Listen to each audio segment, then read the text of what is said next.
उधर ये तस्वीर देखिए, इजराइल के सेटलर्स और इजराइल के सेना दोनों मिलकर फिलिस्तीनियों के इलाकों पर कब्जा कर रहे हैं और हमला कर रहे हैं। अब जब इजराइल की सेना और वहां के अंधभक्त यहूदी इस तरह से हमला खुल्लम खुल्ला करेंगे तो किसी का भी जीना हराम होगा। भारी मात्रा में वेस्ट बैंक के फिलिस्तीनी अपने अपने इलाकों को, अपने अपने घरों को, आशियानों को छोड़ रहे हैं। अल्लाह अकबर। देखिए,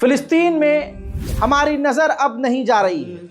हम गाजा कर रहे हैं, लेकिन इजराइल फिलिस्तीन के इलाकों पर कब्जा कर रहा है। ये देखिए, वेस्ट बैंक के इलाकों से इजराइल की सेना फिलिस्तीन और फतह का झंडा उतार रही है और उन इलाकों पर चेक पॉइंट बनाकर कब्जा कर रही है। गाजा की हमास की कैद से एक इजरायली कैदी जब रिहा हुई है तो उसने दूसरी बार स्टेटमेंट जारी किया है कि हमास ने मेरे साथ मारपीट नहीं की, उन्होंने मुझे मारा नहीं, उन्होंने मेरे बाल काटे नहीं, उन्होंने मेरे साथ कोई अभद्रता गलत काम नहीं किया, और अगर मैं घायल भी हुई थी तो इजराइल के हवाई हमलों में दीवार गिरने की वजह से मैं घायल हुई थी।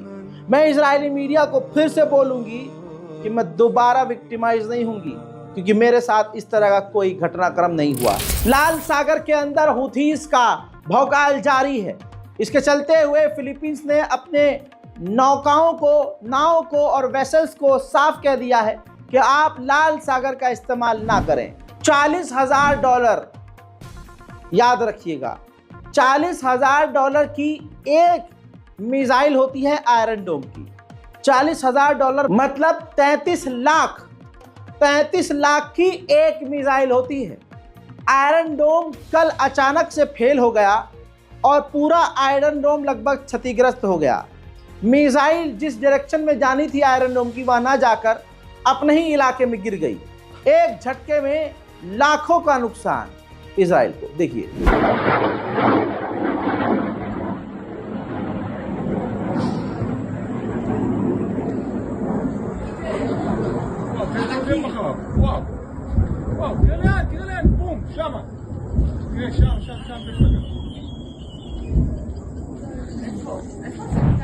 उधर इजराइल ने यह वीडियो जारी किया है और बताया है कि हमने रफ़ा के करीब हमास की एक बड़ी टनल्स को तबाह किया है। उधर इजराइल का एक और फौजी हमास के हमलों में मारा गया है। दूसरी तरफ सैकड़ों की तादाद में इजराइल के सैनिक घायल भी हुए हैं, जिनको हेलीकॉप्टर के जरिए इजराइल के मेन शहर तेल अवीव में अस्पताल इलाज के लिए लेके जा रहा है।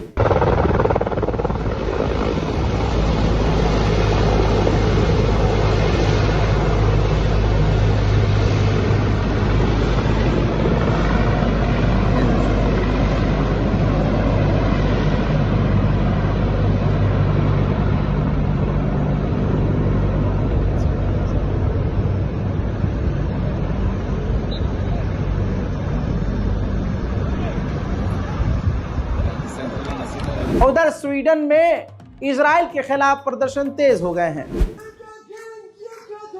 Burger King, you can die. Burger King, you can die. You supporting genocide. Shame, shame on you. Shame, shame, shame on you. Blood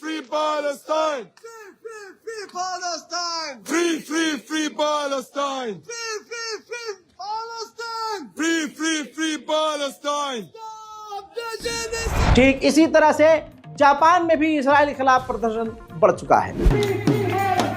Free, free, free Palestine! From the river to the sea! From the sea to the river! Palestine will be forever! Free, free Palestine! Free, free Palestine! Oh, oh, yeah. Oh.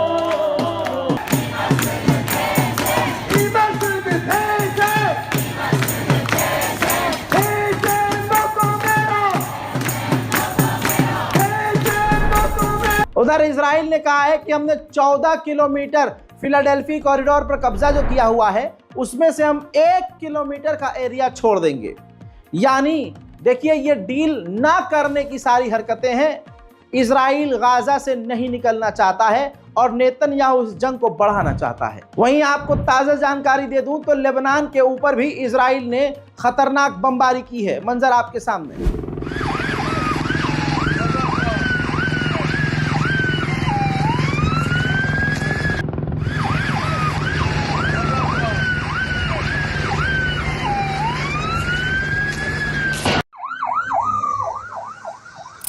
Israel की इस खतरनाक बमबारी में Hezbollah के चंद और लड़ाकू मारे गए हैं। उधर इस हमले के बाद लेबनान की ऑफिशियल गवर्नमेंट ने बताया कि 7 से 8 लोग मारे गए हैं इजराइल के हमले में, जिसमें एक बच्चा भी शामिल है। उधर मेरे दोस्तों फिर पूरी तरह से लेबनान के हिजबुल्लाह ने अपनी पूरी ताकत इकट्ठा करी और इजराइल पर मिसाइलों की बरसात कर डाली। ये एक ब्रेकिंग न्यूज़ है और इसको शायद अलग से मैं रिकॉर्ड करता तो आप और चाह से देखते, लेकिन आपका समय बर्बाद न करने के लिए इसी रिपोर्ट में दिखा और बता रहा हूं कि इजराइल के ऊपर हिजबुल्लाह ने रॉकेटों की ऐसी बरसात करी कि कई सारे रॉकेट इजराइल के इलाकों में गिरे और इजराइल में भगदड़ मच गई।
हजरात हजरात हजरात 2006 के बाद इजराइल में सबसे ज्यादा आग लगने की वजह हिजबुल्लाह बन गया है।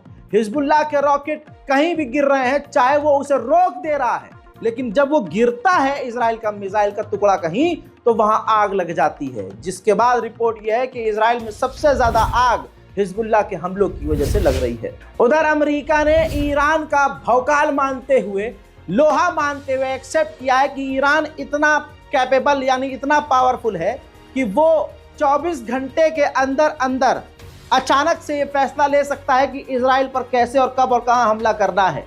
लेकिन फिलहाल ईरान ने अभी इस तरह का कोई इरादा नहीं बनाया है। उधर अमेरिका ने इजराइल के पसीने छुड़वा दिए एक बयान से।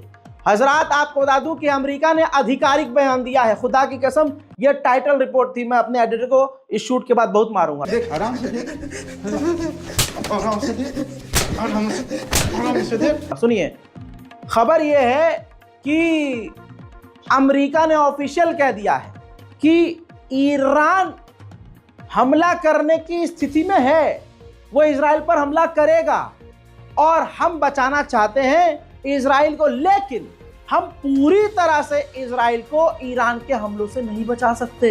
हम ईरान की तमाम मूवमेंट पर नजर रख रहे हैं। उधर ईरान के नए विदेश मंत्री ने फ्रांस और बर्तानिया के विदेश मंत्री से फोन पर बात करते हुए क्लियर कहा है कि हमें सेल्फ डिफेंस का अधिकार है। इजराइल ने जो क्राइम किया है उसका हम बदला जरूर लेंगे। मेरे दोस्तों, इजराइल के कत्लेआम की वजह से पोलियो का जो खतरा है वो गाजा में बढ़ चुका है। WHO ने जानकारी दी है कि 25 साल बाद पोलियो गाजा में अगर नजर आया तो वो 10 महीने के बच्चे में नजर आया, और टाइप 2 पोलियो फैल गया है उसके जिस्म में, जिसकी वजह से वो 10 महीने का बच्चा आधा पैरालाइज हो गया है।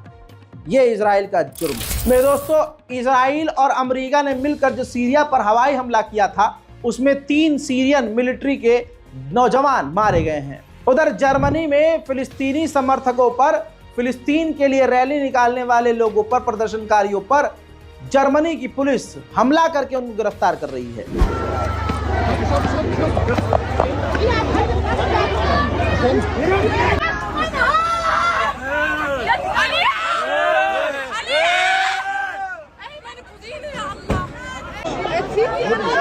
Immer noch eine Frau. Er zieht sie an meine Hey, es ist nicht Er zieht sie an den Haaren. Auf die Schauspieler, Mann! MFE! Hey, nicht schon lange. America और बर्तानिया ने बौखलाहट में आकर यमन के कई हुथियों के इलाकों पर और अड्डों पर बड़े हमले किए हैं, ऐसी खबर आ रही है। उधर फेसबुक यानी मेटा ने जानकारी दी कि ईरानी हैकर्स ने बाइडन, ट्रंप और दूसरे बड़े बड़े नेताओं के व्हाट्सएप और सोशल मीडिया यानी फेसबुक पर हिट किया है और हैक करने की कोशिश की है। उधर ईरान के विदेश मंत्री ने क्लियर कहा है कि हम हिजबुल्लाह, हुथीज और तमाम संगठनों को सपोर्ट करना जारी रखेंगे। सुनिए।